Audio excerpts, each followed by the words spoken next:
Hello नमस्कार, कसे आहात? आता एकदा काय झालं ना, भाकरी करण्यासाठी मी मक्याचं पीठ डीमार्टमधून आणलं. आता मग ते पीठ फ्रीजमध्ये तसंच पडून होतं. तर मग कुठेच मी यूट्यूबवर वगैरे हा व्हिडिओ बघितला नाही, पण डोक्यात एक भन्नाट आयडिया आली की मी नेहमी रव्याचा शिरा बनवते, बेसनाचाही बनवला, गव्हाच्या पिठाचा बनवला, का नाही यावेळेस आपण मक्याच्या पिठाचा शिरा ट्राय करून बघू. आणि पहिल्यांदाच ट्राय केला आणि विश्वास ठेवा, रव्याच्या शिरापेक्षा बाकी शिऱ्यापेक्षा इतका चविष्ट तो बनला. वाटलं रेसिपी तुमच्यासोबत शेअर करावी. तर बघा, 1 वाटी भरून मी इथे मक्याचं पीठ घेतलेलं आहे. कुठेही इझिली अवेलेबल होते, डीमार्टमध्ये, कोणत्याही सुपरमार्टमध्ये.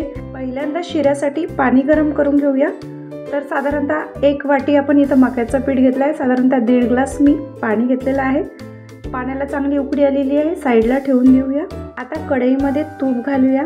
तर तूप हे फ्रीजमध्ये ठेवलं असल्यामुळे थोडंसं घट्ट आलं. तर या छोट्या चमच्याने 2 चमचे भरून मी इथे तूप घातलेलं आहे.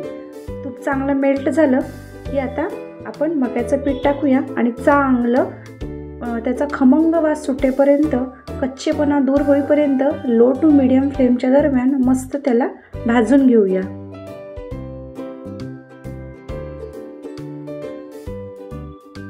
मक्याचं पीठ हे पौष्टिकच असतं तसं खाण्यासाठी.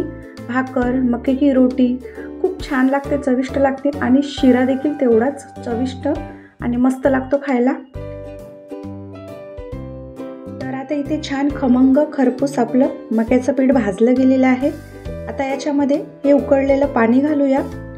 1 वाटी आपण मक्याचं पीठ घेतलेलं होतं, तर 1 वाटी भरून इथे मी साखर घातलेली आहे.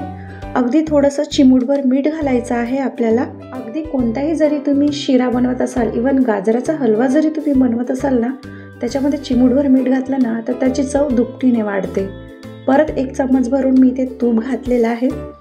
मिक्स करून घेऊया.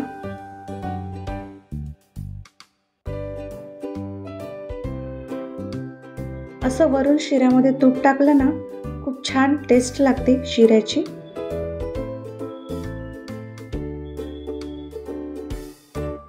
आता याला छान गोड रंग यावा शिऱ्याला म्हणून 4-5 केशराच्या काड्या घातलेल्या आहे. त्याच्यानंतर अर्धा चमचा वेलचीची पूड, काजू, काही पिस्त्याचे काप आणि काही बदामाचे कापसुद्धा मी घातलेले आहेत. तुम्ही तुमच्या आवडीनुसार ड्रायफ्रूट्स घालू शकता. सगळं व्यवस्थित परत एकदा मिक्स करून घेऊया. आता तुम्हाला हे शिरा पातळ जरी बघायला इथे दिसत असला तर याचं एक वैशिष्ट्य म्हणजे जसं थंड झालं ना खूप घट्ट होऊन येतो. म्हणून आपल्याला याची कन्सिस्टन्सी अशी असतानाच गॅसची फ्लेम ऑफ करायची आहे आणि याला पूर्णपणे थंड होऊ द्यायचं आहे. किंवा असंही तुम्ही गरमागरम त्याला सर्व करू शकता. आणि बघू शकता किती घट्ट आणि मस्त त्या शिऱ्याला बाइंडिंग आलेली आहे. खूप छान चविष्ट इथे शिरा बनून तयार झालेला आहे.